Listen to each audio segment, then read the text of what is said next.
இந்த மாதிரி உங்களோட கார்லையும் உங்களுக்கு ஆப்பிள் ஐஃபோனை கனெக்ட் பண்ணி கார்ப்ளே யூஸ் பண்ணணுமா? ஃபர்ஸ்ட் ஸ்டெப் பார்த்துக்கங்க. உங்கள் ஃபோனில் செட்டிங்ஸ் போங்க, ப்ளூடூத் போங்க, ப்ளூடூத்தை டர்ன் ஆன் பண்ணிக்கோங்க. செகண்ட் ஸ்டெப் பார்த்தீங்கன்னா பேரிங் மோட் எனேபிள் பண்ணுறது. உங்கள் காரில் பேர் டிவைஸ் போயிட்டு நியூ டிவைஸ்க்காக ஒரு ப்ளஸ் ஐக்கானை கிளிக் பண்ணிங்க அப்படின்னா பேர் ஃப்ரம் ஃபோன் காட்டும். அதுக்குள்ளே போய் பேர்ன்ற கிளிக் பண்ணிங்கன்னா இப்போ அந்த கார் நேம் வந்து உங்கள் ப்ளூடூத்தில் காட்டும்.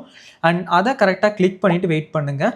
ஒரு பேரிங் கோடு மாதிரி காட்டும். 2 டிவைஸ்லையுமே ஒரே கோடு காட்டுதான்றதை செக் பண்ணிவிட்டு இதில் பேரும் அதில் எஸ்ன்றதை கொடுத்துட்டீங்க அப்படின்னா பேரிங் ஸ்டார்ட் ஆகிக்கும். அண்ட் உங்கள் ஃபோனில் அதுக்கடுத்து பார்த்தீங்கன்னா கனெக்ட் பண்ணவான்றதை கேட்கும். கனெக்ட் கொடுத்துட்டீங்க அப்படின்னா யூஸ்வலாக கனெக்ட் ஆகிக்கும். இதில் ஆப்பிள் கார்ப்ளேன்றதை செலக்ட் பண்ணிக்கோங்க. இப்போ ஹோம் ஸ்க்ரீன் வந்து பேர் டிவைஸ் வந்து உங்கள் டிஸ்பிளேவை கிளிக் பண்ணீங்க அப்படின்னா அந்த டிவைஸ் வந்து ஈஸியாக கனெக்ட் ஆகிக்கும். அகைன் ஹோம் ஸ்க்ரீன் வந்தீங்க அப்படின்னா உங்களுக்கு ஆப்பிள் கார்ப்ளேன்றது உங்களுக்கு நல்ல விசிபிளாக இருக்கும். ஃப்ரீக்வெண்ட்டாக நீங்கள் யூஸ் பண்ணிக்கலாம். உங்களுக்கு இதில் ஏதாவது டவுட்ஸ் இருக்குது அப்படின்னா கண்டிப்பாக கமெண்ட் பண்ணுங்கள். Will clarify you. இந்த வீடியோ பிடிச்சிருக்கு அப்படின்னா நம்ம சேனலுக்கு சப்ஸ்கிரைப் பண்ணி இந்த வீடியோக்கு லைக் பண்ணிடுங்க. டாடா பாய்.